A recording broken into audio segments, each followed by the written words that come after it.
મંદિરમાં નવી મૂર્તિની પ્રતિષ્ઠા થાય અને જૂની મૂર્તિ પછી ફક્ત દર્શન માટે રાખી હોય તો તે મૂર્તિ યાદ કરીને માળા કરાય ખરી? કારણ કે જૂની મૂર્તિ સાથે ખૂબ જ હેત છે.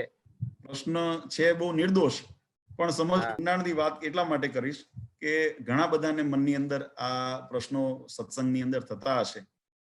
હું થોડી પાયાની વાત કરું સ્વામી. જો ભગવાનની મૂર્તિ એ ધાતુ, પાષાણ કે ચિત્રામણની હોય, જે મહારાજ અષ્ટ પ્રકારે જે પ્રમાણિત મૂર્તિ કરી છે એ ધાતુ, પાષાણ કે ચિત્રામણની મૂર્તિ બનેલી હોય. એની અંદર જ્યારે શાસ્ત્રોક્ત વેદોક્ત વિધિથી મર્યાદાથી પ્રાણ પ્રતિષ્ઠા કરવામાં આવે છે, પછી તે માત્ર ધાતુ, પાષાણ કે ચિત્રની મૂર્તિ નથી રહેતી. આ વસ્તુ સમજો. જ્યારે કોઈ પણ મૂર્તિની અંદર હું નવી જૂની ઉપર હું આવું છું, પણ પહેલા એક સિદ્ધાંતની વાત બધા હરિભક્તોને જાણવા જેવી છે. એટલા માટે હું થોડું વિવેચન એના ઉપર વિશેષ સમય લઈને કરું કે જ્યારે કોઈ પણ મૂર્તિની અંદર શાસ્ત્રોક્ત વેદોક્ત મર્યાદા પ્રમાણે પ્રતિષ્ઠા વિધિ કરવામાં આવી હોય, પછી એ મૂર્તિ એ ભગવાનનું પ્રત્યક્ષ સ્વરૂપ બને છે. એ માત્ર ધાતુ, પાષાણ કે ચિત્રનું શરીર નથી. એટલે એનો અર્થ એવો થયો કે એ ચિત્ર પ્રતિમા અથવા તો ધાતુ પાષાણની પ્રતિમા એ શરીર રૂપ બન્યું અને એની અંદર જે ચૈતન્ય તત્વ, એની અંદર જે પરમાત્માનો પ્રાણ તત્વ, એનો મૂર્તિ સાથેનો એકાત્મ ભાવ થવાથી એ પ્રગટ સ્વરૂપ બને છે. આ વસ્તુ બહુ સમજવા જેવી છે, સિદ્ધાંતની છે, થોડી ગહન કદાચ લાગશે સમજવામાં, પણ જો એને શબ્દને વ્યવસ્થિત સમજીશું, અર્થને સમજીશું, તો એનો આપણને ભાવ તરત પકડાશે. મૂર્તિ રૂપી શરીરની સાથે ચૈતન્ય તત્વ, પરમાત્માના આત્મ સ્વરૂપ એવું ભગવાન તત્વ જ્યારે મૂર્તિની સાથે એક ભાવ થાય છે, મૂર્તિની અંદર આવિર્ભાવ થાય છે અને મૂર્તિ સાથે ભળે છે, પછી એ મૂર્તિ એ પ્રગટ ભગવાનનું અર્ચા સ્વરૂપ થાય છે, ભગવાનનું પ્રત્યક્ષ સ્વરૂપ થાય છે, એ ભગવાનનું સ્વરૂપ થાય છે. પ્રાણ નથી, જ્યાં સુધી પ્રાણ પ્રતિષ્ઠા નથી થઈ ત્યાં સુધી ધાતુ, પાષાણ કે ચિત્ર છે. પણ આવાહન કર્યા પછી, પ્રાણ પ્રતિષ્ઠા કર્યા પછી એ ભગવત સ્વરૂપ છે. કેમ? કે ભગવાનની સાથે એકાકાર થયું છે. મેં ગઈ વખતે પ્રશ્નોત્તરની અંદર એક આ પ્રશ્નનો શરીરના જ્યારે વાત સમજાવતા હતા ત્યારે આ વાત સમજાવી હતી કે શરીરની સાથે એક ભાવ જ્યારે જીવાત્મા થાય છે, આપણે એને બદ્ધ અવસ્થા કહીએ છીએ, પણ એ એક અવસ્થા છે. એને એ રીતે જેમ આપણા મનુષ્ય શરીર સાથે નખશિક પર્યંક જીવ વ્યાપ્ત થઈને રહ્યો છે, એમ ભગવાન રૂપી જે ધાતુ, પાષાણ કે ચિત્રનું શરીર એ ભગવાનનું સ્વરૂપ, એ ભગવાનનું શરીર છે અને શરીરની અંદર રહેલું પ્રાણ તત્વ એનો એક ભાવ થયો છે, એટલે એ પરમાત્માનું પ્રગટ સ્વરૂપ માનવામાં આવે છે. હવે એની આ સિદ્ધાંતને જો આપણને બરાબર સમજાણો હોય તો એ સિદ્ધાંતની સાથે એક બીજો સિદ્ધાંત આપણે સમજીએ કે પછી આપણે જ્યારે એવી પ્રતિષ્ઠિત મૂર્તિનું ધ્યાન, ભજન કે સેવા, પૂજા વગેરે કરીએ છીએ ત્યારે આપણે એ ધાતુ, પાષાણ કે ચિત્ર પદાર્થની નથી કરતા. આપણે ધ્યાન કરીએ છીએ એ પરમાત્માનું જે સ્વરૂપ, એ આકૃતિ રૂપે જે આપણી સામે ઊભું છે એ પરમાત્માનું જ ધ્યાન કરીએ છીએ. એટલે એ પરમાત્માની સાથે એક ભાવ તોડવાથી તમે એમ ન કહી શકો કે એ મૂર્તિની અંદર રહેલા પ્રાણ તત્વનું અમે ધ્યાન કરીએ છીએ, મૂર્તિનું ધ્યાન નથી કરતા.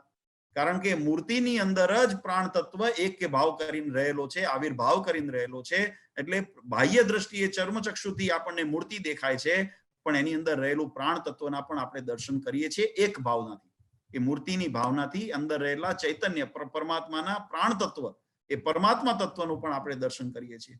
એટલે આપણે જે ધ્યાન, ભજન, પૂજા કરતા હોઈએ એ આપણે એ મૂર્તિની નથી કરતા, એ અંદર પરમાત્માના મૂર્તિ સ્વરૂપે રહેલા પરમાત્માનું ધ્યાન કરીએ છીએ. હવે જ્યાં સુધી આ વસ્તુને વચનામૃતની અંદર પણ મહારાજે કીધું કે અમે જે પધરાવેલું સ્વરૂપ, જેને ધાતુ, પાષાણ કે ચિત્ર ન સમજવું, એની અંદર અખંડ મારો વાસ છે, અક્ષરધામનું સ્વરૂપ ને એ સ્વરૂપ એક છે, એવું વચનામૃતની અંદર પણ મહારાજે વાત સમજાવી છે. હવે આ સિદ્ધાંતને ધ્યાનમાં રાખી જે જૂની મૂર્તિ જે પ્રતિષ્ઠિત હતી, જેની વર્ષો સુધી આપણે પૂજા કરી, સેવા કરી, તો આ વસ્તુને સિદ્ધાંતને ફરી આપણે યાદ કરીએ કે આપણે એ ધાતુ, પાષાણ કે ચિત્રનું ધ્યાન નથી કર્યું. આ વસ્તુ સમજો એટલે મનમાં સંશય ન થાય. આપણે એ સ્વરૂપની અંદર રહેલા ભગવાનનું ધ્યાન કર્યું છે. હવે એ જ્યારે મૂર્તિ જીર્ણ થાય અથવા ખંડિત થાય અને મૂર્તિ બદલવાનો વારો આવે તો આપણે એ માત્ર એનું જે શરીર રૂપી જે એનું સ્વરૂપ હતું એ સ્વરૂપ બદલીએ છીએ, ભગવાન બદલતા નથી. આ વસ્તુ સમજો. તમે જે એ સ્વરૂપનું ધ્યાન કરતા હતા એ સ્વરૂપનું તમે ધાતુ પાષાણનું ધ્યાન નહોતા કરતા, તમે ચિત્રનું ધ્યાન નહોતા કરતા, તમે કાગળનું ધ્યાન નહોતા કરતા. તમે એની અંદર રહેલું જે પરમાત્મા તત્વ છે, જે એક ભાવથી, એ સ્વરૂપ કેવું છે પરમાત્માનું, તો જે મૂર્તિ તમારી સામે, જે શરીર રૂપી મૂર્તિ એ તમારી સન્મુખ છે, એ સ્વરૂપની તમે ધ્યાન કરતા હતા, પણ એની અંદર રહેલા ભગવાનનું ધ્યાન કરતા હતા.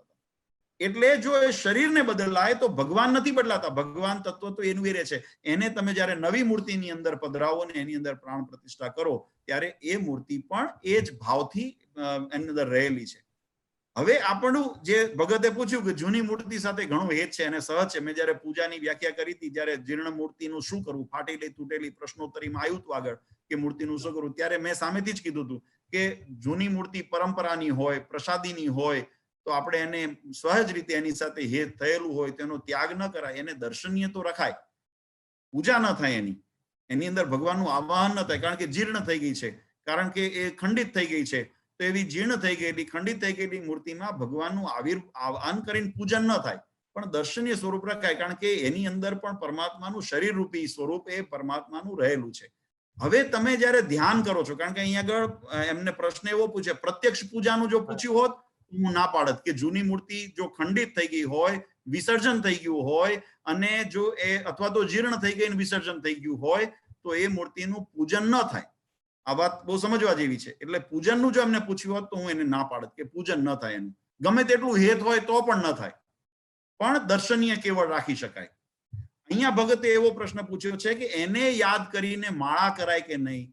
તો હું પુનઃ પાછો સિદ્ધાંત યાદ કરાવું કે તમે જયારે એ મૂર્તિને યાદ કરો છો ત્યારે તમે ધાતુ, પાષાણ કે ચિત્રને યાદ નથી કરતા, ત્યારે તમે એની એ સ્વરૂપે રહેલું જે ભગવાનનું સ્વરૂપ તમારા અંતર્મનની અંદર જે તમે સ્થિર કર્યું છે, તમારા અંતરમાં ઉતર્યું છે, રોજ જે દર્શન, મનન અને નિધિધ્યાસ, વચનામૃતના શબ્દો, ભાગવતજીના શબ્દો, મહારાજે કીધું કે એક વખત ભગવાનના દર્શન કરવાથી મૂર્તિ અંતરમાં ન ઉતરે, એને દર્શન, મનન ને નિધિધ્યાસ કરવો પડે, ત્યારે એ મૂર્તિ એ આંખોના માધ્યમથી આપણા હૃદયની અંદર વાસ કરે. હવે જેનું વર્ષોથી તમે સેવન કર્યું છે, પૂજન કર્યું છે, ધ્યાન કર્યું છે, એવું સ્વરૂપ જે તમારા અંતરમાં વસ્યું છે, તો એ અંતરની અંદર વસ્યું એ ધાતુ, પાષાણ, ચિત્ર નથી વસ્યું. આટલું સ્પષ્ટ સમજી લો. તમારા અંતરમાં જે વસ્યું છે એ ધાતુ, પાષાણ ને ચિત્ર સ્વરૂપ જે ભગવાન તત્વ હતું એ ભગવાન તમારા અંતરમાં તમે વસાવ્યા છે. માટે એ મૂર્તિને યાદ કરીને જો માળા કરીએ તો એમાં દોષ નથી, કારણ કે તમે એ માળા કરતી વખતે જે મૂર્તિને યાદ કરો છો એ મૂર્તિ ભગવાનની પ્રતિષ્ઠિત થયેલી, ભગવાનનું જે અર્ચા સ્વરૂપ, એ અર્ચા સ્વરૂપ આજે કદાચ જીર્ણ થઈ ગયું છે અથવા ખંડિત થઈ ગયું છે અને બદલાણું છે, પણ તમે જયારે ધ્યાન કર્યું વર્ષો સુધી ત્યારે એ ભગવાનનું પ્રત્યક્ષ સ્વરૂપ હતું, અને એ પ્રત્યક્ષ સ્વરૂપને જ તમે તમારા અંતર્મનની અંદર વસાયું છે. અને એવું અંતર્મનની અંદર સ્થિર થયેલું, હૃદયની અંદર સ્થિર થયેલું ભગવાનનું સ્વરૂપ એ ધાતુ, પાષાણ કે ચિત્ર માત્ર નથી, એ ભગવાનનું પ્રત્યક્ષ સ્વરૂપ તમારા હૃદયમાં તમે જો ધારણ કર્યું હોય, તમે એને વસાયું અથવા તો એમાં હેત કર્યું હોય, તો એ ભગવાન સાથે હેત કર્યો છે, ધાતુના સાથે હેત નથી કર્યો, એ ચિત્ર સાથે હેત નથી કર્યો, એ તમે પાષાણ સાથે હેત નથી કર્યું. આજે ગોપીનાથજી મૂર્તિ, મહારાજની મૂર્તિ હોય, હરિકૃષ્ણ મહારાજની મૂર્તિ હોય, પંચધાતુની છે, આપણે જયારે હેત કરીએ છીએ એ આકૃતિ એ જ રહેશે જે ધારી છે, આપણે વર્ષોથી દર્શન કર્યા છે, પણ આપણે એ, માફ કરજો કદાચ શબ્દ કદાચ કોઈને હતું, એ પંચધાતુ સાથે હેત નથી કર્યું. એ કાળા પથ્થરની આકૃતિ જે ભગવાન ગોપીનાથજી મહારાજની હોય કે રાધારમણ દેવની હોય, મદન મોહનજી મહારાજની હોય, નરનારાયણ દેવની હોય કે ઘનશ્યામ મહારાજના સ્વરૂપો હોય, તો એ કાષ્ટનું કે આરસનું આપણે ધ્યાન નથી કરતા, આપણે એ સ્વરૂપે રહેલા ભગવાનનું, પ્રત્યક્ષ પરમાત્માનું ધ્યાન કરીએ છીએ. એ પરમાત્મા કેવા દેખાય છે? તો જે સ્વરૂપે આપણી સન્મુખ ઉભા છે, જે સ્વરૂપે આપણને દર્શન દે છે, એ સ્વરૂપે આપણે અંતરમાં ઉતાર્યું છે.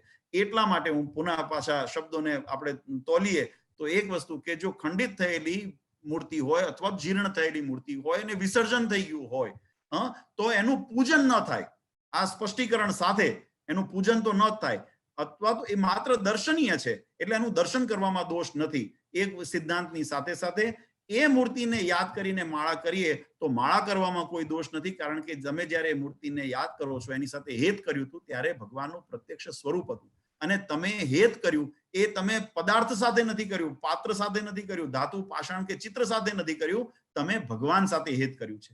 અને ભગવાનની મૂર્તિ અંતરની અંદર તમે વસાવી છે, તો એ જે અંતરમાં રહેલી મૂર્તિ અથવા તો જે સાત મૂર્તિ સાથે હેત છે એને જો યાદ કરીને જો આપણે ધ્યાન, ભજન, માળા, પૂજન કરીએ તો એમાં શાસ્ત્રોક્ત કોઈ દોષ રહેતો નથી. પણ એ મૂર્તિ જેનું તમે ધ્યાન કરો છો, જેનું તમે પૂજન કરવા માંગો છો, જે મૂર્તિ તમે અંતરમાં વસાવી છે એ યથાવત યથાવિધિ પ્રતિષ્ઠિત હોવી જોઈએ, કારણ કે તો જ એ ભગવાનનું સ્વરૂપ હતું.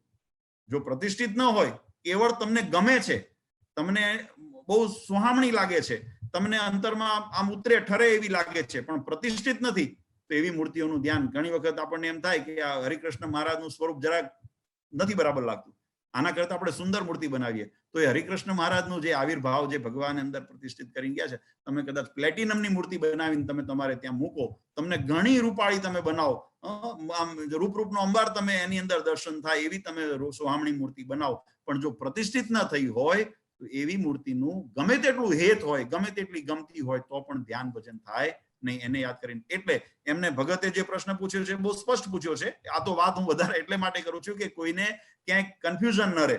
ભગતનો પ્રશ્ન એટલો છે કે મંદિરમાં નવી પ્રતિષ્ઠા થાય અને જૂની મૂર્તિ દર્શનીય રાખેલી હોય, એટલે એમાં આવિર્ભાવ નથી, હવે દર્શનીય મૂર્તિ છે, તો તે મૂર્તિને યાદ કરીને માળા કરીએ અથવા તો કોઈ ભજન ભક્તિ અથવા તો ધ્યાન કરીએ તો એમાં કોઈ દોષ નથી ને. એ કારણ કે જૂની મૂર્તિ અંતરમાં ઉતરેલી છે, એની સાથે હેત થયું, ઘણા વર્ષોથી સેવી છે, એટલે પ્રશ્ન બહુ સરળ છે. પણ એને આ સમજવા માટે આ ત્રણ સિદ્ધાંતો જે મેં કીધા એને સમજવા જરૂરી છે કે આપણે જ્યારે પ્રતિષ્ઠિત મૂર્તિ હોય અને એનું ધ્યાન, ભજન, સેવા, પૂજા વગેરે કરતા હોઈએ તો આપણે પાત્રનું નથી કરતા, ધાતુ, પાષાણ કે ચિત્રનું નથી કરતા, આપણે અંદર રહેલા પરમાત્માનું કરીએ છીએ. અને એ પરમાત્માને જો કદાચ કારણો સંજ્ઞા, જીર્ણતાને કારણે અથવા તો ખંડિત થવાને કારણે મૂર્તિ બદલાવી પડી હોય તો એનું પૂજન ન થઈ શકે. પણ એ મૂર્તિનું જ્યારે ધ્યાન કરતા હતા ત્યારે પ્રત્યક્ષ ભગવાનનું સ્વરૂપ હતું, અને એ પ્રત્યક્ષ ભગવાનના સ્વરૂપનું ધ્યાન કરી માળા, પૂજન અથવા તો આપણે જે પણ કરતા હોઈએ માનસી વગેરે પણ એની અંદર તમે કરો તો એમાં કોઈ દોષ નથી. હું સમજુ છું કે પ્રશ્નનો ભગતને સમાધાન થયું હશે.